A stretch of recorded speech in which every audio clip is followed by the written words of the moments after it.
Hello, traders. FX Pip Collector here. Today is Thursday, June 20th, and I'm going to be analyzing the pound US dollar, starting on the monthly, working my way down to the 1 hour time frame for the full top down analysis. So, on the pound dollar, I'm definitely still very bullish overall. I still think this is either going to go up to the 138 or the 123 to make a running flat wave C, which will make a lower high, or it's going to make a higher high, which will bring us up to the 178, 163, or 161.8 for a expanding flat wave C. So either scenario, it should lead to a pretty big uptrend. Heading down to the weekly time frame, I'm still looking at this as an uptrend, like the end of a wave 2 here, the beginning of a wave 3. So like a 1 of 3. I still think it looks like a complete WXY for like a 2 of 3. And I personally still think this is going to continue to make higher highs, higher lows on this weekly time frame for a wave 3 of wave 3. So taking it down to the daily time frame. On the daily time frame, I have this little blue box here because that represents a break of structure and that represents a confirmed move to the downside. So far, we haven't been able to break and hold below structure, so for me, the trend is definitely still up.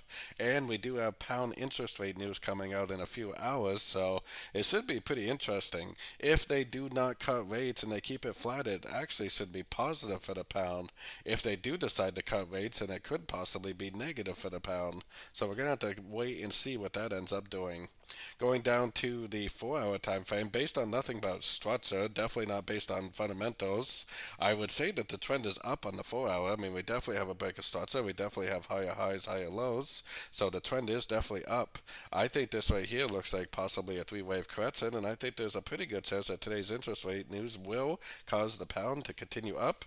I mean, it is possible that the move up could still be a part of a correction to this move down, or it's possible that this is the end of a wave C and it just keeps on making higher highs, higher lows.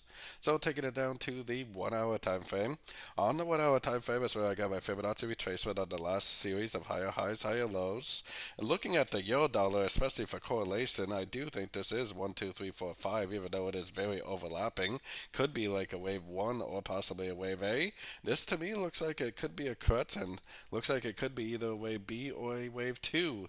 We are sitting at the 61.8, so if it does make it a very impulsive move up, make a break of structure, I would say that is the end of a correction, and most likely that would be the continuation of the uptrend for either a wave C or a wave 3. The best thing to do is go long at the end of this wave B or 2, and then learn and earn whether you're looking at a wave C or whether you're looking at a wave 3, which if you know anything about Elliot wave and structure and price action, you definitely should be able to tell the difference between a wave C and a wave 3.